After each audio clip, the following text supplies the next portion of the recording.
আসসালামু আলাইকুম। প্রিয় দর্শক, অন্য মঞ্চের আলাপ চাইতায় আপনাদের সকলকে আমন্ত্রণ জানাচ্ছি। আসসালামু আলাইকুম। আচ্ছা, আপনাদেরকে একটা কথা বলি তো, এই যে জাতীয় বাচ্চা কাচ্চা পার্টি, ওই সংসদে দেখেন না, এদেরকে বাচ্চা কাচ্চা শিশু বলে, জামাত বলে, আমাদের নাতি নাতনির সমান। এনসিপি, জাতীয় নাগরিক পার্টি, এই এনসিপি কে নিয়ে মানে যা হয় না, নয় তার তো 90 হয় না। এনসিপি একেবারেই তার যে অস্তিত্ব হারিয়েছে, এর কিছু উদাহরণ আমি আপনাদেরকে দিব। আর এখন যে হাতড়ে বেড়াচ্ছে বিভিন্ন দিকে, দেখবেন এনসিপিতে কয়দিন পর করে লোকজন জয়েন করে। আজকে নাকি 200, আজকে 500, আজকে 4000, 2000 এরকম শোনা যায় জয়েন করছে। কিন্তু কারা? আপনি ভেতরে হাত দিবেন, দেখবেন ওই জুলাই নামে কোন একটা কিছু তাদের লেগুরের পেছনে আছে। জুলাই প্ল্যাটফর্ম, জুলাই মঞ্চ, জুলাই ব্রিগেড, এই টাইপের নানান বক্কর চক্কর নাম দিয়ে কিছু লোক এনসিপিতে জয়েন করে। সাধারণ মানুষ অথবা বাংলাদেশের কোন তারকা, ডাকসাইটের তারকা, অথবা বাংলাদেশের কোন অঙ্গনের কোন সফল মানুষ এনসিপিতে জয়েন করেছে শুনেছেন? বিনোদনটা আগে একটু শুনেন, বিনোদনটা নিয়ে আপনাদেরকে বলি। আমি ওই নিউজটার কমেন্ট গুলা পড়ছিলাম, আপনাদের সামনে কমেন্ট গুলো সবগুলো পড়ার যোগ্য না বলে আমি পড়ছি না। ইন্ডিপেন্ডেন্টের একটা ফটো কার্ড।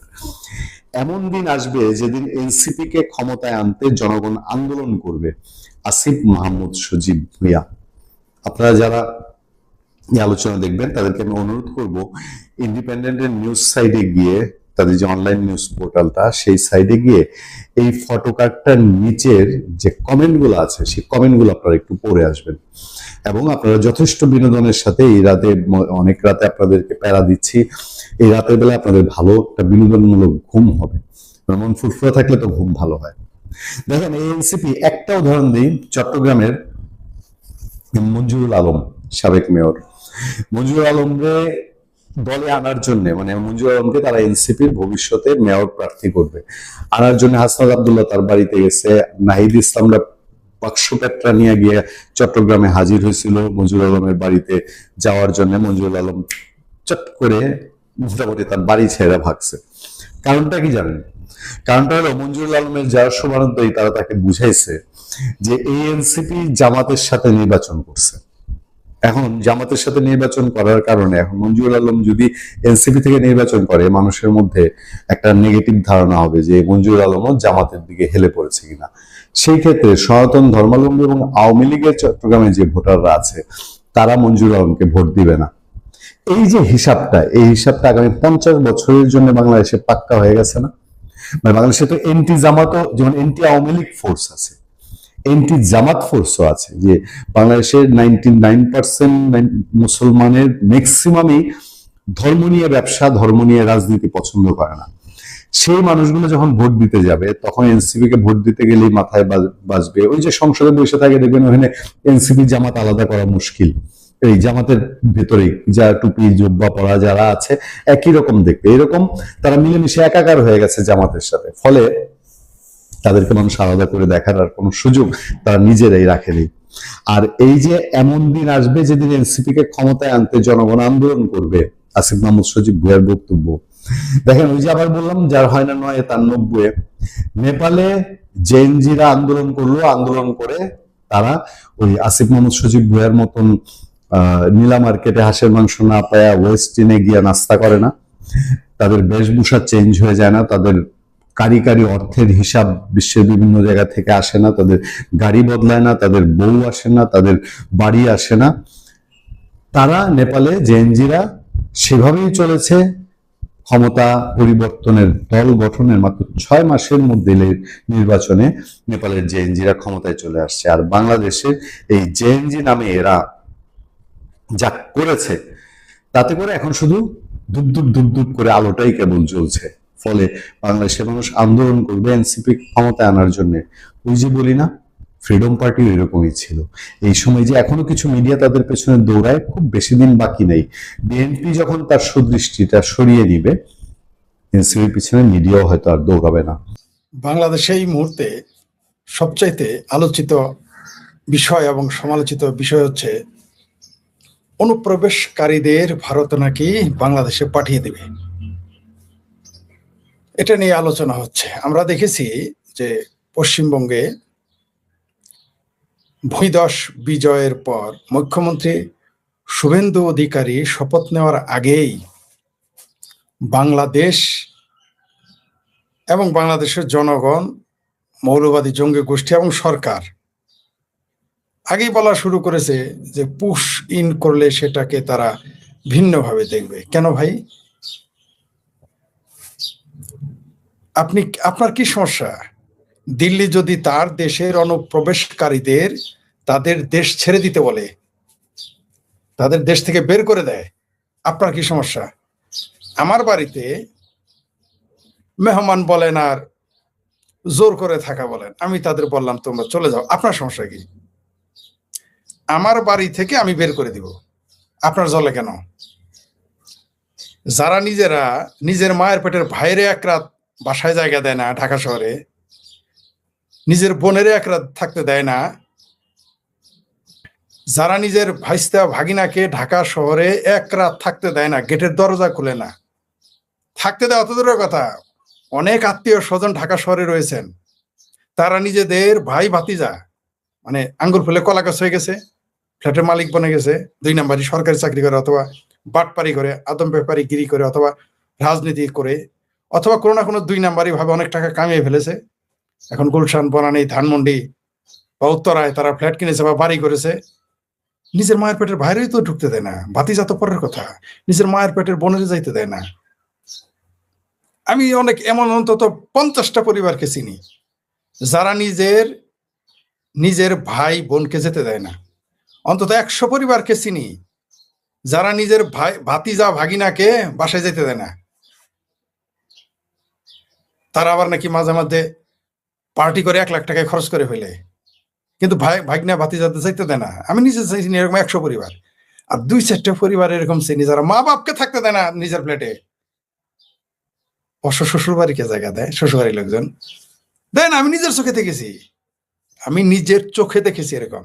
সেই সমস্ত পরিবারের সাথে সম্পর্ক বাদ দিয়ে দিয়েছি।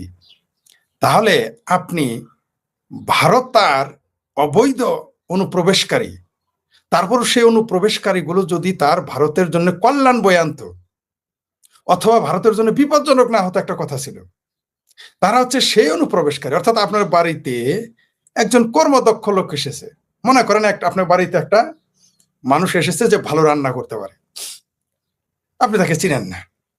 বা আপনার ফ্যাক্টরিতে, আপনার ফ্যাক্টরি মালিক, আপনার ফ্যাক্টরিতে 10 জন লোক এসেছে, আপনি তাদের চিনেন না বা অপরিচিত বা অবৈধ, কিন্তু তারা আপনার ফ্যাক্টরির জন্য কল্যাণকর, আপনার বাড়ির জন্য কল্যাণকর, তাহলেও একটা কথা থাকে।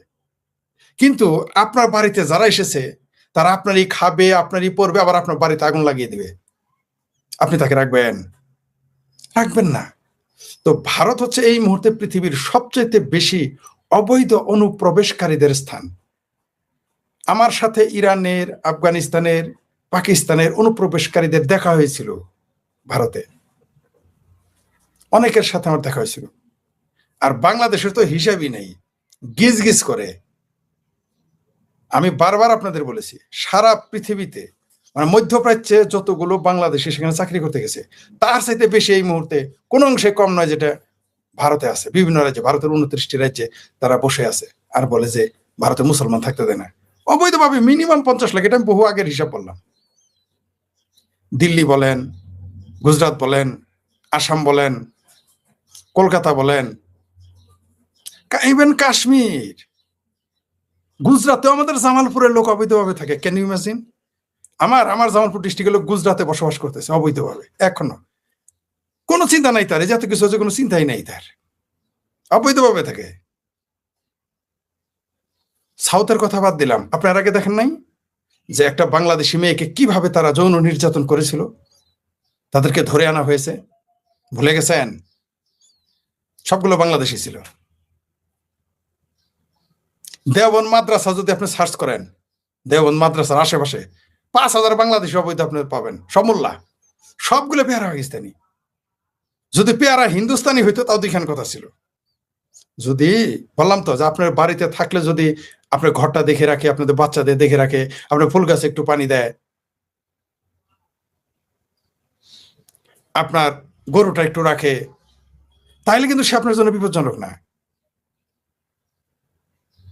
কিন্তু যদি সে বাড়ি জ্বালায় দেয়, আপনার গরু নিয়ে চুরি করে, গয়না চুরি করে, টাকা পয়সা চুরি করে, পোলাপান কিডন্যাপ করে বা চোর ডাকাতের খবর দেয়, আপনি তাকে রাখবেন? আমি বললাম তো দেওবন্দ মাদ্রাসার আশেপাশে আপনি যান, খোঁজ নেন, উত্তরপ্রদেশে লাখো লাখো অবৈধ বাংলাদেশি মুসলমান বসে আছে, খোঁজ নেন, কয়েকদিন পরে তো ধরপাকড় শুরু হবে, দেখতে পারবেন। তো এত চিকরি কেন? ভারত তার দেশের অবৈধ অনুপ্রবেশকারীদের বের করে দিবে, আপনার কি সমস্যা তাতে? আপনার বেদনা কেন উঠেছে? আফগানিস্তান তো চিৎকার করতেছে না, পাকিস্তানে তো বর্ডার আছে, পাকিস্তান তো চিৎকার করে না। কি বুঝলেন? মুসলমান বের করে দিলে তো পাকিস্তান যাওয়ার কথা, আপনার কাছে তো আসবে না। ওই বাংলাদেশ তো তারা ইসলামী মনে করে না, পাকিস্তান পেয়ারা, পাকিস্তানি ইসলামী, প্রকৃত ইসলাম একমাত্র ইসলামী কান্ট্রি, সেইখানে তারা যাবে, বাংলাদেশ আসবে? আচ্ছা, তো পাকিস্তান যদি তারা যায়, পাকিস্তান থেকে কোনো বিবৃতি শুনেছেন অনুপ্রবেশকারী পাঠাবে? পাকিস্তান তো বলে না, আফগানিস্তানও বলে না। আপনার এত চিকরি কেন? ঢাকার মৌলবীদের এত চিৎকার কেন? টাকলা মাকলা ফুয়াদ, বাকলা ফুয়াদ, ওই কেসকি বান্দির পোলা, অরিজিনাল কেসকি বান্দির পোলা জাহাঙ্গীর চাইতে গেছে, এমনকি আমাদের সংসদের নেতায় মন্ত্রী রেখেছে, এমনকি আমাদের পররাষ্ট্র মন্ত্রীও ঘ্যাতগোত শুরু করে, ঘ্যাতুর গত শুরু করছে, পুশিন করলে আমরা কিন্তু সেটা হ্যান্ডেল করবো, এই সেই। কেন ভাই আগে আপনি বলেন কেন? পাগলার নৌকা ডুবির কথা তো আপনি মনে করাই দিতেছেন। এখন ভারত বলছে তারা অনুপ্রবেশকারীদের যার যার দেশে পাঠিয়ে দিবে, আপনার পেটের ব্যথা শুরু হয়েছে। তার মানে বোঝা গেল যে এই নাগরিকগুলো আপনার দেশের, মানে বাংলাদেশের, তার জন্য আপনার পেটের গুড়গুড় শুরু হয়ে গেছে, হয়েছে না?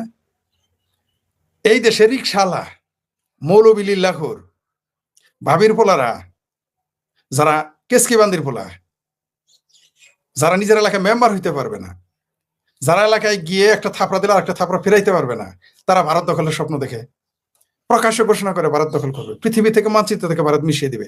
তো তাদের ভাই বাতিজা, খালু মামা ফুলা বাইক নেয়, এদেরকে ভারত জায়গা দিবে? যারা ভারতকে ধ্বংস করার স্বপ্ন দেখে, ভারতকে পৃথিবীর মানচিত্র থেকে মুছে ফেলতে চায়, যারা বলে যে 1 কোটি গিয়েই, চিন্তা, এক মৌলবীরে দেখলাম হেফাজতের লাইভে টিভিতে এসে, আবার তাদের ব্যানার লেখা আছে ছবি তুলবেন না, ভিডিও করে কেমনে লেখা আছে ব্যানারে, দেখবেন ছবি তুলবেন না, কিন্তু তাদের ভিডিও করতেছে। তারা বলতেছে 1 কোটি লোক ভারতে এসে ভারত দখল করে ফেলবে, ভারতের লোক আঙুল চুষবে। অথচ আমার কাছে বিহারের লোকেরা বলছে যে এক বিহারি যথেষ্ট বাংলাদেশ দখল করার জন্য, কারো লাগবে না, কিন্তু বাংলাদেশ 1 কোটি লোক গিয়ে পুরো ভারত দখল করে ফেলবে। এগুলো লাইভে এসে বলে ভারতের হিন্দুদের মেরে ফেলবে, এগুলো লাইভে এসে তারা বলে শুভেন্দু অধিকারীকে মেরে ফেলবে, এগুলো বলে বলে বাংলাদেশ, এগুলো বলে নরেন্দ্র মোদীকে মেরে ফেলবে, এগুলো বলে অমিত শাহ মেরে ফেলবে, লাইভে এসে বলে, লাইভে গিয়ে বলে ভারতের মুখ্যমন্ত্রী প্রধানমন্ত্রী এদেরকে মেরে ফেলবে, ভারত দখল করবে। এদের আত্মীয় স্বজন এদেরকে ভারত জায়গা দিবে? এটা কোনোদিন হয়? তো বের করে দিবে। এটা আপনার পেটের ব্যথা কেন? ঠাকুর ঘরে কে রে, আমি কলা খাই নাই, তার মানে আপনার লোকজন ওইখানে আছে। যে পররাষ্ট্রমন্ত্রী এই কথা বললো তার কেন টেনশন? কারণ তিনি জানেন যে 50 লক্ষ থেকে 1 কোটি বাংলাদেশ ওখানে বাস করে, তাই তার দরদ, পেটে দরদ শুরু হয়ে গেছে। মৌলবীরা কেন চিৎকার করে? কারণ মৌলবীরা জানে যে তারা ওইখানে অবৈধভাবে যায়, কাশ্মীরে জঙ্গিগিরি করতে যায়, মুম্বাই হামলাতে জঙ্গিগিরি করতে যায়। বাংলাদেশিরা তো ধরাও পড়েছে সাউথে, ভারতে জঙ্গিবাদের সাথে জড়িত, এই জন্য তাদের পেটে ব্যথা। এখন তো বের করে দিবে, বের তো করে দিবে। তুমি তোমার দেশ থেকে বের করে দিবে না? তোমার এখানে কোনো ভারতীয় বাস করে না, তাই সারাদিন চিৎকার চেঁচামেচি করো, ভারতীয়দের বের করে দিবা। এমনকি বাংলাদেশের হিন্দুদের তোমার নাগরিক, তাদের তুমি বের করে দিতে চাও। বাংলাদেশে যারা হিন্দু, এই দেশের নাগরিক, তাদের সরকারি চাকরি থেকে বাদ দিতে চাও, তাদের বের করে দিতে চাও, তাদের নিঃশেষ করে দিতে চাও, তাদের সংখ্যালঘু শূন্য বাংলাদেশ করার জন্য চেষ্টা করতেছ এবং করে যাচ্ছ এবং করবা, ওটা জানি। তাহলে তোমার দেশের নাগরিক তুমি তাড়িয়ে দিবে, আর ভারত তার অনুপ্রবেশকারীদের তাড়িয়ে দিবে, তোমাদের এত মাথা ব্যথা কেন? আমার তো একটু বুঝলাম না। বেগানি কি বেগানাকে শাদি মে আব্দুল্লাহ দিওয়ানা, বিষয়টা এরকম হয়ে গেল না?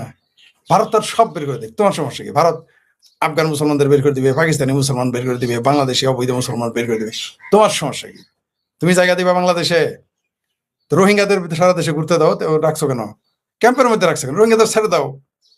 কক্সবাজার লোকেরা জানে রোহিঙ্গারা কি চিজ, সারা খুব তো প্রীত করছিলা, কালেমা গো মুসলমান, তেরা মেরা রিস্তা কে আল্লাহ, কক্সবাজারে যায় কোয়েন যে রোহিঙ্গারা আমাদের মুসলমান ভাই, সেটা বাড়াই ফেলবে কক্সবাজারের লোকেরাই।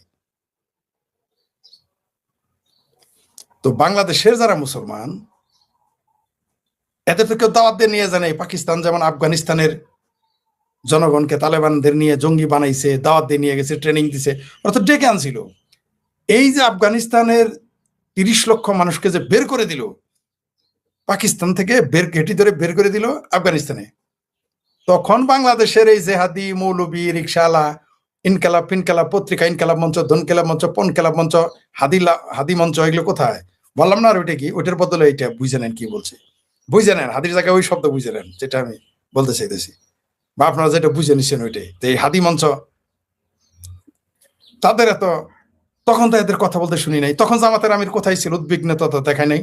যখন পাকিস্তান থেকে আফগানদের ঘেঁটি ধরে বাইর করে দিল প্রচন্ড বিপদের সময়, যখন আফগানিস্তান ঢুকাই দিল, তখন তো জামাতের আমিরকে চিন্তিত দেখি নাই আমরা। তখন তো বাংলাদেশের কোনো এমপি, নেতা, মন্ত্রীদের চিন্তিত দেখি না। এটা তো ইউনূসের আমলেই করছে। এই রোহিঙ্গা যে পররাষ্ট্রমন্ত্রী ব্লেজার খলিল নাকি রজার খলিল, সেই ছিল। কথা তো বলতে দেখি নাই। কেন তখন কেন বললেন না? ও মুসলমান, কেবল ভারতের মুসলমান। আপনারা খারাপ ভাষা বললাম না, আপনারা ওইটা করে কেরা? শুভেন্দু অধিকারীর বক্তব্য দিয়ে আপনারা কাট করে ছাপতেছেন। হুমায়ুন কবির তো ওই যে জামাতি জেনজিদের কি যেন ভেজ দা পিপল নাকি ভেস দা পিপল এসে বললো যে ভারতের পশ্চিমবঙ্গের মুসলমানরা নিরাপদে আছে, তাদের কে কি করবে? ফুরফুরা শরীফ থেকে বলতেছে যে মুসলমানদের কোনো সমস্যাই হবে না। মানে যার গরু সে কয় বানজা, আপনারা এখন বছর বিয়ে নেই, ফাজলামি করেন। কলকাতার কোনো মুসলমান তো বলে নাই আমাদের বাঁচাও, আপনি এত চেঁচামেচি করেন কেন? এত দরদ উঠে পড়ছে রোহিঙ্গা। যান না ভারতে, যান, যান বার্মাতে যান। এত ষাড়ার মুরত, বার্মাতে তো মুসলমান বের করে দিছে, তারা চলে আসছে। বাংলাদেশের মুসলমান তো অত্যাচারিত হয়ে ভারতে যায় নাই, গেছে কিনা কাজ করতে, চাকরি করতে, ব্যবসা করতে, চোরা কারবারি করতে, বদমাইশি করতে গেছে ওইখানে। বাংলাদেশ থেকে তো মুসলমানদেরকে বের করে দেয় নাই, দিয়েছে কি? তাহলে তারা কেন এখানে গেল, ভারতে কেন গেল? তাদের এই অবৈধ লোকদের বের করে দিবে, আপনাদের তো চলে কেন? আফগানিস্তানিদের দাওয়াত দিয়ে নিয়ে এসেছিল পাকিস্তান, তাদের ঘেঁটি ধরে পাছায় লাথি দিয়ে বের করে দিছে। তখন আপনাদের কোনো প্রতিবাদ দেখি না। এমনকি আফগানিস্তানে যখন শিশু হত্যা করলো, বুড়া হত্যা করলো, রমজানের দিন হামলা করলো, বিমান হামলা, আপনাদের আজকে শুনি নেই। এখন মুসলিম দরদ বেড়ে গেছে, উইগুর মুসলমানদের নিয়ে তো আপনাদের মানে দরদের কথা শুনি না। ইয়েমেনের মুসলমানদের নিয়ে তো আপনাদের দরদ, আপনাদের কলিজা ফাটে না। ওই ভারতের আর ইসরায়েলের আর কি, ভারত আর গাজার মুসলমানদের জন্য আপনার খুব চেঁচামেচি করেন। তো ভারতের মুসলমান আপনারা বলছে আমরা বাঁচাও, ভারতের মুসলমান আপনারে 5 পয়সা দাম দেয়। জামাতের আমিরকে ভারতের মুসলমানরা 5 পয়সা দাম দেয়। হেফাজতের আমিরকে ভারতের মুসলমান 1 পয়সা দাম দেয়। নাই যে আমার ভাবির পোলা আঙ্গো মাঙ্গো বাঙ্গো খাঙ্গো টাঙ্গো, এদের 5 পয়সা গুনে। আমি তো বুঝি না ভাই আপনাদের হিসাব। জামাল ভাইরা পাগলা হয়েছেন না? ডিমের আলে 3টাই বেছেন, 5টাই কিনেন, কিন্তু 5টায় 3টাই কিনে 5টাই বেছেন না। তাই না? নিজের বোধ, আসলে নিজের বুঝ পাগলও বোঝে। আমাদের বাড়ির সামনে রেলগাড়ি ছিল, রেল লাইন আছে, আর পেছনে হইল আপনার সড়ক পথ। পাগলদের দেখতাম মাঝে মধ্যে বাসের সামনে দাঁড়াইতো, ট্রাকের সামনে দাঁড়াইতো, গরু গাড়ির সামনে দাঁড়াইতো, রিক্সার সামনে দাঁড়াইতো, মোটরসাইকেলের সামনে দাঁড়াইতো, প্রাইভেট কারের সামনে দাঁড়াইতো। কিন্তু কোনোদিনই আমি কিন্তু দেখি নাই রেল লাইনের সামনে দাঁড়ায় গাড়ি যখন। কারণ পাগলও জানে রেলগাড়ি তো ব্রেক নাই, এত তাড়াতাড়ি ব্রেক করতে পারে না, পাগলও বোঝে। আপনারা সে পাগল হয়েছেন, জামাল ভিরা পাগলা। হ্যাঁ, ভারত তার অনুপ্রবেশকারীদের বের করে দেখ রাখুক, এটা আপনাদের এত চিন্তা কিসের? তার দেশের অবৈধ অভিবাসীদের সে বের করে দিবে, আপনার এত টাটাই কেন? ওই দুবাই থেকে যে লাথি দিয়ে বের করে দিতেছে পাকিস্তানিদের, ভিসা থাকার পরেও বৈধভাবে, তারপরে বলছে 48 ঘন্টার মধ্যে ভাগো, নিকাল যাও। ওইখানে তো কথা বলেন না, ওই তো মুসলিম দেশ। আপনি যাবেন মুসলমানদের দেশে, আপনি কেন? ভারত হলো মূত্রখোর, হাগে মুতে, তাই না? এগুলি তো সারাদিন বলেন যে ভারত মূত্রখোরের দেশ, ভারতের মানুষ রাস্তায় হাগে মুতে। আপনি সেই দেশে যাবেন কি? ছি ছি ছি ছি ছি ছি। আপনি যাবেন পেয়ারা পাকিস্তানে, জাহাজ তখন চালু হয়ে গেছে। আগে নয় জাহাজ ছিল না, বিমানে যাইতে অনেক টাকা লাগে, তাই না? তো আপনারা লিল্লা তুলেন, লিল্লা তোলার তো অভ্যাস আছে আপনাদের। মৌলবীরা তো লিল্লা, তাদের জন্মই তো লিল্লা তুলে। লিল্লা তুলে তুলে জাহাজ, পানির জাহাজ দিয়ে চলে যান পাকিস্তানে। পাকিস্তানে যান, আপনাদের পেয়ারা পাকিস্তান। কেন যান না? ভারতে কেন পছন্দ? গোমূত্রখোরের দেশ, কেন যাইতে হবে আপনার ভাই? ওইখানে গিয়ে আপনি কাজের বেটি হবেন। চিন্তা করে দেন, বাংলাদেশের লাখো লাখো মানুষ ভারতে কিন্তু কাজের বুয়া, কাজের লোক, পেইন্টার, ডেন্টার ইত্যাদি ইত্যাদি ছোটখাটো জব করে। আপনি জানেন? আপনারা জানেন এটা? লাখো লাখো। কয়দিন আগে সীমান্তে ধরা পড়েছে না? 10 বছর, 12 বছর, 14 বছরের বাচ্চা আমাদের বিজিবি আটকাইছে না? তাদের বলছে কেন যাবে? কাজ করতে যাবো। আবার লম্বা লম্বা কথা বলেন মিয়া ভারত নিয়ে। ভারতের কয়টা আসছে আপনার এখানে অবৈধভাবে কাজ করতে? কয়জন আসছে আপনার এখানে? আপনি একটা ভারতীয় বের করেন তো এখানে, ভারতীয় লোক এখানে কাজের বুয়া হিসেবে কাজ করে। একটা ভারতের শিশু বের করেন তো আপনার এখানে, আপনার রিক্সার গ্যারেজে বা লেদে বা মোটরসাইকেল গ্যারেজে চাকরি করে, একটা বের করেন একটা। ভারতে তো হাজার হাজার আছে, লাখও আছে। আর ভারতকে বলেন মূত্রখোরের দেশ, ভারতকে বলেন হাগে মুতে রাস্তায়, তো হাগে মুতে রাস্তা এখানে যাবে, তারপর হিন্দু রাষ্ট্র, ওইখানে আপনি কেন যাবেন ভাই? নরেন্দ্র মোদীর দেশ, ছি ছি ছি ছি ছি, আপনি ওখানে যাবেন কেন ভাই? আপনি পাকিস্তান যান, পানির জাহাজ খুলে দিছে তো, কেন যান না? জান লইরা পাগলা, নিজের বুঝ সবাই বুঝে। সবচেয়ে হাস্যকর যে আফগানিস্তানিদের যখন বের করে দিল পাকিস্তান, একটাও কথা বলে নাই। এখন ভারত অবৈধ বাংলাদেশি মুসলমানদের বের করে দিয়ে এদের পেটে ব্যথা শুরু হয়েছে। গালিও দিবা ভারতকে, খাবা দাবা ভারতের ভাতারের, আর গীত গাবা নাঙ্গের পাকিস্তানের, তোমাদের জায়গা দিবে ভারত? এতই বোধাই, বরং এতদিন যে টিকে ভারত যে কিভাবে এতগুলো অবৈধ বাংলাদেশিকে রেখে দিয়েছে, এটাই তো আমার কাছে অবাক করার বিষয় মনে হয়। বাংলাদেশে না থাকতে গুজব ছড়ে, সরকার ফেলে দিলেন 26 লক্ষ ভারতীয় আছে এই বলে একটা সরকার আপনি ফেলে দিলেন এই গুজব ছড়িয়ে। আর ওইখানে আমি দায়িত্ব নিয়ে বললাম, আমি নিজে জানি 50 লক্ষ আছে, এটা 1 কোটি উঠে যাবে। এখন কমেছে ভারতে যাওয়া অবৈধভাবে, কেন জানো? এখানে লজ্জা করে না? আবার এখন বের করে দিবে, আস্তে আস্তে শুরু করছেন। ভারত সরকারের উচিত দ্রুত এই সমস্ত অবৈধ বাংলাদেশি মুসলমানদের ঘেটি ধরে পিএল দিয়ে বের করে দেওয়া উচিত, দিয়ে সব পাঠায় দেওয়া উচিত। কারণ এগুলো প্রত্যেকটাই ভারতের জন্য বিপজ্জনক। খায় ভারতের, থাকে ভারতের। আরে ভাই, ভারতে মাগনা চিকিৎসা করাইছি, আমি চিকিৎসা করাইছি মাগনা। তারা কোনোদিন ভারতের পক্ষে একটা কথা কোনোদিন বলে নাই। হিন্দু তো দূরের কথা, বলবো তো যে ভারত দেশে গিয়ে, ভারত নামের দেশে গিয়ে মাগনা চিকিৎসা করে আসছে, বিরাট উপকার হয়েছে, আল্লাহ গো তুমি ভারতের, জীবনেও বলে নাই তারা। এই হচ্ছে তো, এদের কেন রাখবে সেখানে? বাংলাদেশের কবে কোন লোকটা, ভারতের কোন লোকটা বাংলাদেশে এসে জীবনে বিনা চিকিৎসা করছে, বাংলা চিকিৎসা করে গেছে? আরে ভাই, না তো বাংলাদেশে তো বাংলা চিকিৎসা সিস্টেম নেই। কিন্তু বাংলাদেশের লক্ষ লক্ষ মানুষ ভারতে গিয়ে বিনা চিকিৎসা, মাগনা টাকা চিকিৎসা করে ক্যান্সার সারাইছে, হার্ট অপারেশন করে নিয়ে আসছে মাগনা। আমার সময় রেলগাড়ির ভাড়াটা নিয়ে আসছে আইসা। জীবনে এই লোকগুলো যদি ভারতের পক্ষে, আমি একটা জিনিস বলি, আওয়ামী লীগ না মুক্তিযুদ্ধের পক্ষের লোক কারোই লাগবে না, যারা শুধু ভারতে চিকিৎসা করে আসছে মাগনা, এরা যদি কথা বলতো ভারতের পক্ষে, আজকে ভারতের বিরোধী এত চেতনা বাংলাদেশের জন্ম থাকলে, এত বড় বেঈমান এবং বদমাইশ, এগুলোর ভারত জায়গা দিবে, দেওয়া উচিত না। বরং বহু আগেই এদের ঘেটি ধরে পিএল দিয়ে বের করে দেওয়া উচিত ভারত থেকে। কেন এখনো রাখছে ভারত? তাহলে বাংলাদেশও জাত হয়ে যাবে, ওরাও জাত হয়ে যাবে। কিন্তু ওই যে না, সিংকু বাম কিছু পক্ষ নেবে ভারতের, তাই হয়তো ভারত এটা পারবে না।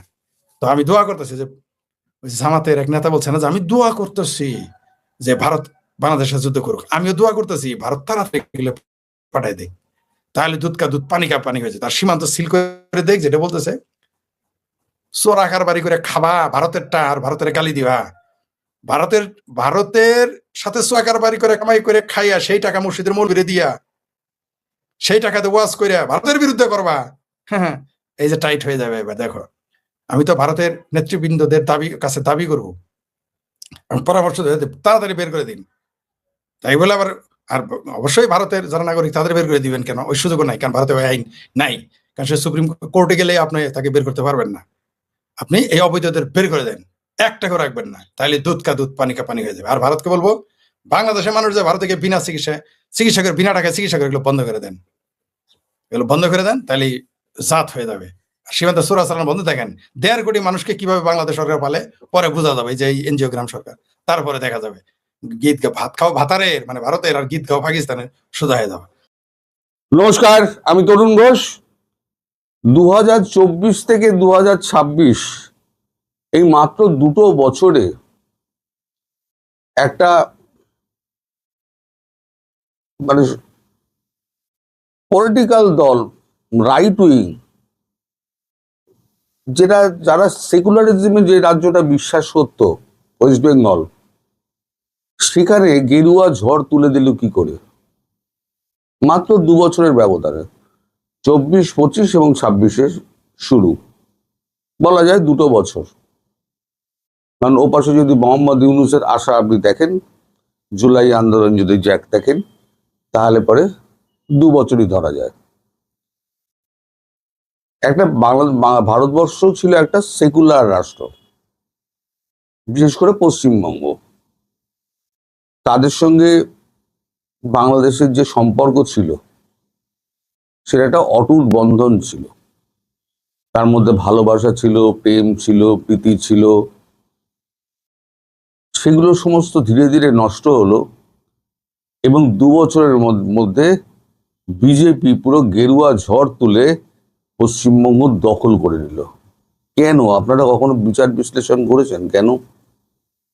আমি অনেক বিচার বিশ্লেষণ করেছি, অনেকের সঙ্গে কথা বলেছি, অর্থনীতিবিদ, সমাজবিদ, শিক্ষাবিদ, সাধারণ মানুষ, রাজনীতিক, অনেকের সঙ্গে কথা বলেছি এইটা নিয়ে যে কি করে হলো।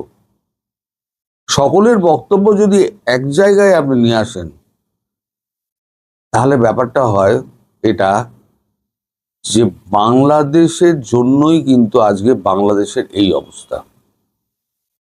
মনে করুন 2024 সালে ইউনূসের ঢাকায় আগমন, এসেই তিনি উত্তর পূর্বাঞ্চলকে অস্থির করার একটা বার্তা দিলেন, ভারতবর্ষ নড়ে চড়ে বসলো। তারপর আপনাদের দেশে রাইট উইং গুলো সমস্ত দা কুড়ুল নিয়ে বেরিয়ে পড়লো আওয়ামী লীগ মারতে, কাটাকাটি চললো। সরকার পরিবর্তন হলে গন্ডগোল হয়, এ পার্টি ও পার্টিকে মারে, আমাদের এখানেও চলে, কিন্তু কারুর গোড়ালি কেটে দেওয়া হয় না, কারুকে মেরে ঝুলিয়ে দেওয়া হয় না। আমরা মুসলমানদের বাড়ি ঘরদোর জ্বালাইনি, একটা মুসলমানেরও কিছু হয়নি, কোনো মসজিদ আমরা ভাঙিনি।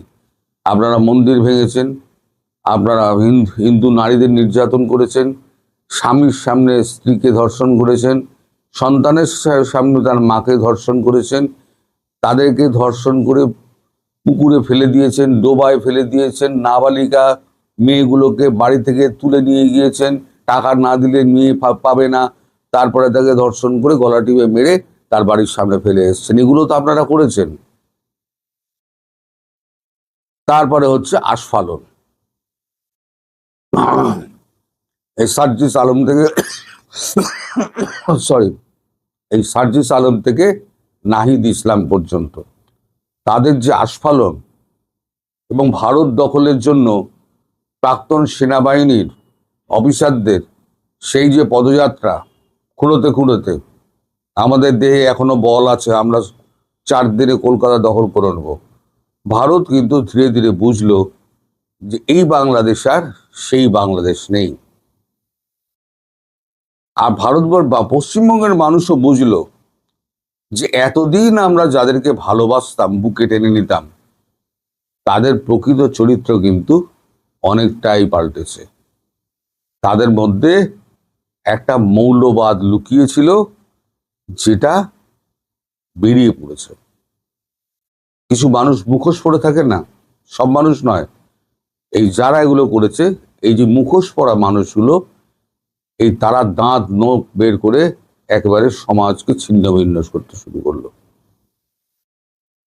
ফলে ভারত তো আরো সতর্ক হলো। আপনাদের ওখানে যেমন আপনারা সিআইএ এর দ্বারা রেজিম চেঞ্জ হয়েছে, রেজিম চেঞ্জ তো শেখ হাসিনার হয়েছে, সেই রেজিম চেঞ্জের পেছনে আমাদের মাননীয় প্রাক্তন মুখ্যমন্ত্রীর অনেক হাত আছে। জামাতের নেতারা এখানে এসে বৈঠক করেছেন, তাদেরকে ফান্ডিং গিয়েছে, এখন সমস্ত বেরোচ্ছে, প্যান্ডোরার বক্স খুলে গেছে, এখন সব বেরোচ্ছে, এই তদন্ত সব শুরু হবে। আমি বিকেলে যে ভিডিওটা করব বলেছিলাম মহাকালী, অপারেশন মহাকালী, তাতে আমি সব বলবো। এখন বলছি কেন হঠাৎ গেরুয়া ঝড়টা এসে উঠলো এবং সমস্ত সীমান্ত অঞ্চলে।